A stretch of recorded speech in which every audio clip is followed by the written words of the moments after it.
আমাদের সনাতনের উপরে যে অত্যাচার চলছে তার প্রতিবাদে উপরে অবর্ণনীয় অত্যাচার হচ্ছে, সেই অত্যাচারের একটা সামগ্রিক প্রতিবাদ এবং ভারত সরকারের দৃষ্টি আকর্ষণ করা।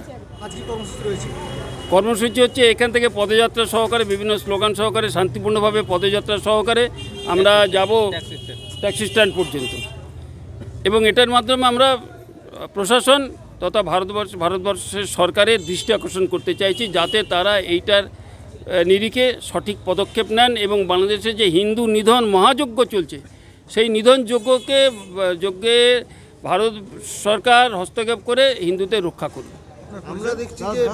আমরা দেখছি যে ইসকনকে একটা ব্যান্ড করার বা নিষিদ্ধ করার চক্রান্ত করছে বাংলাদেশ সরকার, কি বলবেন এটা হঠাৎ করে? দেখুন, বাংলাদেশ সরকার এটা অত্যন্ত ইচ্ছাকৃতভাবে করছেন বলে আমার ব্যক্তিগত অভিমত। কেননা যিনি বাংলাদেশ সরকারের এখন প্রধান, তিনি একজন নোবেল প্রাইজ লরিয়েট। একজন নোবেল প্রাইজ লরিয়েট এরকম নিশ্চয়ই হবেন না, তিনি সব জানেন। এবং ইসকন এই মুহূর্তে অতি অল্প সময়ের মধ্যেই ইসকন পৃথিবীর 157টা দেশে পরিব্যাপ্ত, এবং এই 157টা দেশ হিন্দুর দেশ নয়, এখানে বৌদ্ধ মুসলমান সব দেশ আছে, মধ্যপ্রাচ্যও আছে, এবং ওইখানকার লোকেরা প্রত্যেকেই আজকে তারা এই ধুতি পাঞ্জাবি এবং মাথায় যারা শাড়ি ব্লাউজ সিঁদুর পরে হাতে চুড়ি পরে নাম কীর্তন করতে করতে যান। এটা কি কোনো পিসি সরকারের ম্যাজিক? এটা চেতনার পরিবর্তনের ম্যাজিক, যেটি ইসকনের প্রতিষ্ঠাতা আচার্য শিল প্রভুপাদ এটা করে দেখিয়েছেন। এটা নিশ্চয়ই ওখানকার যিনি মুখ্য প্রশাসক তিনি জানেন, তথাপি এটা করছে, তার মানে এর মধ্যে ঘৃণ্য ষড়যন্ত্র আছে। আমরা এই ঘৃণ্য ষড়যন্ত্রের প্রতিবাদ করতে চাই।